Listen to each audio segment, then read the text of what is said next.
Ja, Matteus 15 vandag. Goeiemôre. Goed, ons kyk nou na Matteus 15. Net so kort gedagtetjie daar so los voordat ons begin lees. Matteus 15 gaan alles oor Jesus, wat met die Fariseërs bots, en leer oor wat werklik belangrik is. Verse 1 tot 20 wys die verskil tussen die Fariseërs teenoor Jesus Christus, né? Vir die Fariseërs gaan alles oor tradisie en reëls. Vir Jesus gaan alles oor die hart. Ja, in hierdie gedeelte sê Jesus vir ons baie duidelik. Dis nie wat ingaan wat jou onrein maak nie, maar wat uit jou hart kom en by jou lippe uitgelaat word wat jou onrein maak. Matteus 15 vers 1. In die tyd het daar Fariseërs en skrifgeleerdes van Jerusalem af by Jesus gekom en hom gevra: Hoekom verontagsaam u disippels die oorgelewerde gebruike van die voorgeslagte? As hulle gaan eet, was hulle nie hulle hande nie. Waarom verontagsaam julle self die gebod van God ter wille van julle oorgelewerde gebruike?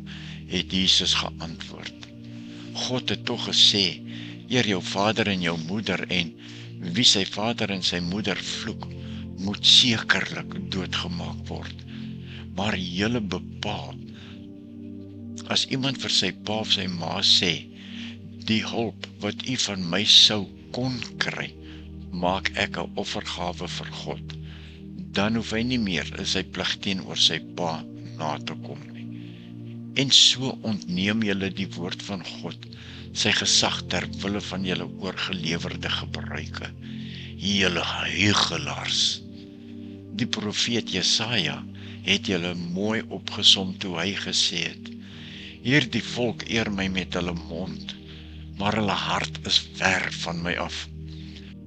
Dit help niks dat hulle my probeer dien deur leerstellings van mense as gebooie van God voor te hou nie.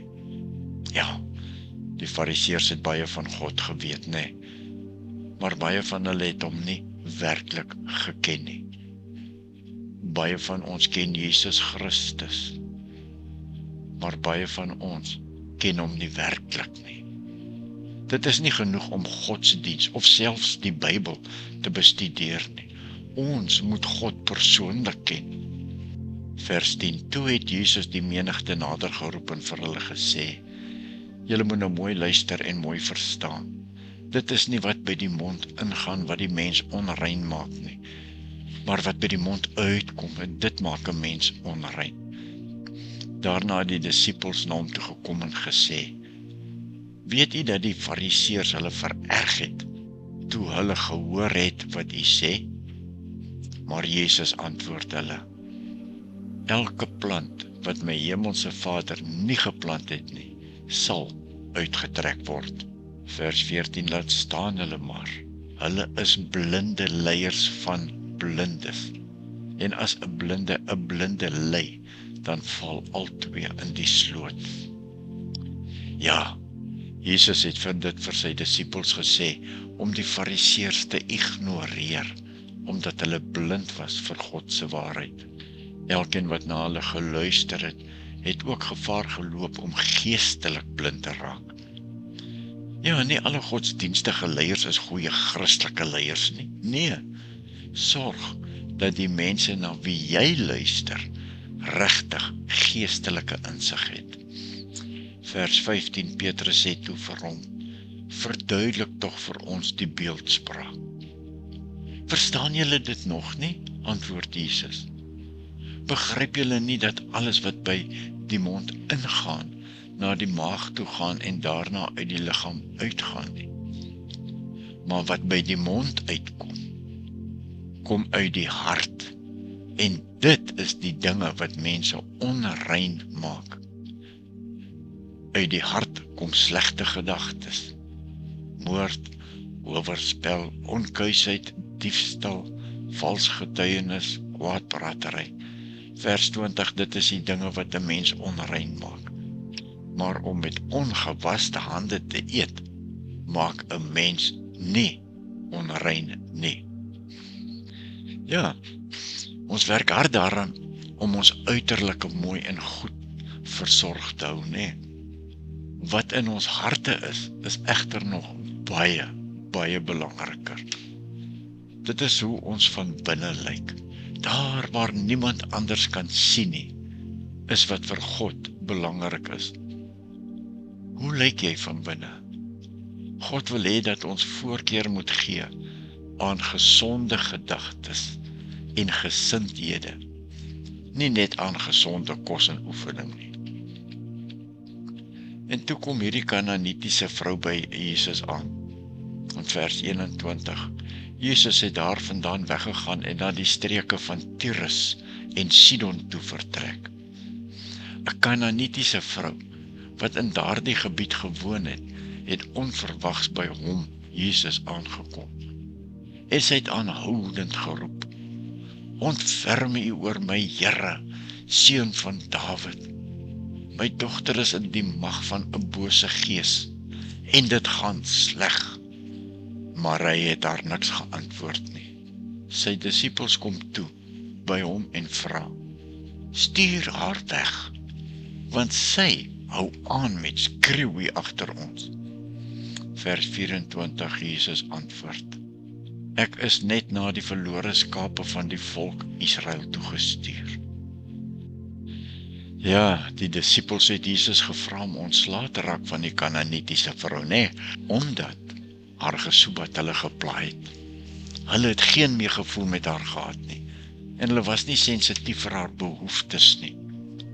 Dit is wel moontlik om so besig te raak met geestelike dinge, dat 'n mens die nood om jou nie raak sien nie.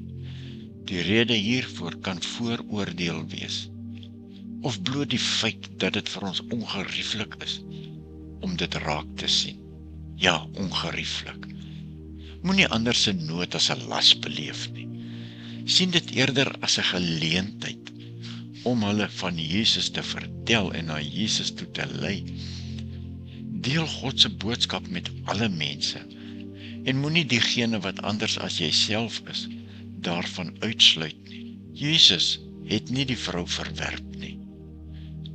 Dalk wou hy haar geloof toets, of dalk wou hy die situasie gebruik om die mense iets te leer.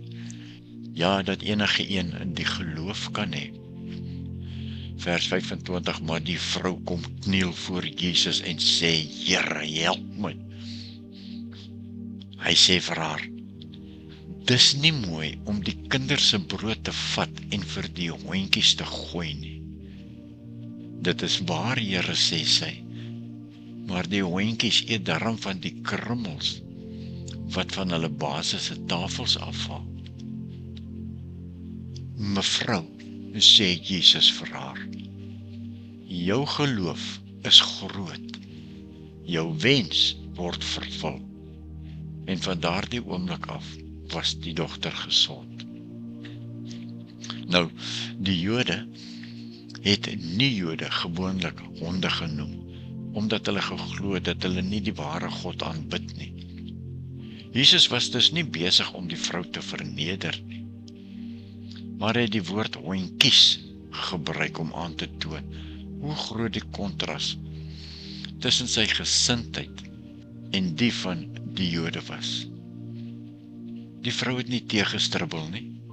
Sy het selfs Jesus se woorde gebruik en was heeltemal bereid om 'n hond genoem te word, as Jesus maar net haar dogter wou genees. Die episode word deur Matteus gebruik om te wys hoe groot hierdie vrou se geloof was. En dit is ironies dat talle Jode God se seun in verlossing kwyt is en was, omdat hulle Jesus verwerp het, terwyl talle heidene hom Jesus erken en aanvaar en daardeur verlossing gevind het. Vers 29, Jesus het daarvandaan vertrek en by die see Galilea gekom. Hy het teen die berg opgegaan en daar gaan sit. Baie mense het na hom toe gekom met verlamdes en blindes, gebreklikes, dowes en nog baie meer, en hulle voor hom, Jesus, neergesit. Hy het hulle gesond gemaak, sodat die menigte hulle verwonder het toe hulle sien dat stommes praat, gebreklikes herstel, verlamdes loop en blindes sien. En hulle het die God van Israel geprys. Nou, net voordat ons verder gaan, as jy Jesus se wonderwerk met die vermeerdering van die brode en visse onthou, hier is nou die tweede keer die vermeerdering van brode. Die keer wel net aan 4000 mans met hulle vrouens en kinders. Die eerste vermeerdering van die brood, hier in Matteus 15 vers 32 tot 39, en die ander twee vermeerdering van brode sien ons in Markus 8 vers 1 tot 10. Goed, vers 32. Jesus het sy disippels nader geroep en vir hulle gesê, ek kry hierdie mense innig jammer, want hulle is nou al 3 dae lank hier by my, en hulle het niks om te eet nie, en ek wil hulle ook nie sonder kos huis toe stuur nie, want hulle kan miskien op die pad beswyk. Sy disippels sê vir hom, waar sal ons in hierdie verlate plek genoeg brood kry, om so baie mense kos te gee? Hoeveel brood het julle, vra Jesus vir hulle? 7, antwoord hulle, en 'n paar visse. Jesus het gesê, die mense moet op die grond gaan sit. Toe neem hy die 7 brode en die visse en dank God daarvoor. Daarna het hy die brood gebreek en dit aan die disippels gegee, en hulle het dit aan die mense gegee. Ja, almal het geëet en genoeg gekry. En die disippels het nog 7 mandjies vol bymekaar gemaak van die stukke wat oorgebly het. Daar was 4000 mans wat geëet het, afgesien van die vrouens en die kinders. Daarna het hy die mense huis toe gestuur, in die skuit geklim en na die gebied Magadan vertrek. Vers 39. Daarna het Jesus die mense huis toe gestuur, in die skuit geklim en na die gebied van Magadan vertrek. Nou ja, ons sluit af vir die dag. Net die laaste gedagte. Die disippels was op pad na Betsaida, 'n dorp aan die noordoostelike oewer van die see van Galilea. Jesus het hulle beveel om voor hom uit te gaan en na die oorkant, terwyl hy self die skare wegstuur en op die berg gaan bid het. Dit is egter die moeite werd om daarop te let, dat daar 'n mate van geografiese verwarring in die verslae is. Johannes 6 vers 17 noem dat hulle na Kapernaum op pad was, terwyl Markus 6:45 Betsaida sê.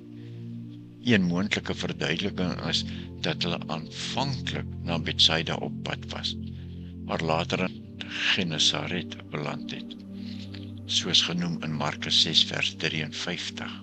Daar is 2 Betsaidas, in Markus 6:45 tot 53, in die land van Genesaret en na die weste, en 2 in Markus 28 aan die ooste. Tot sover vandag.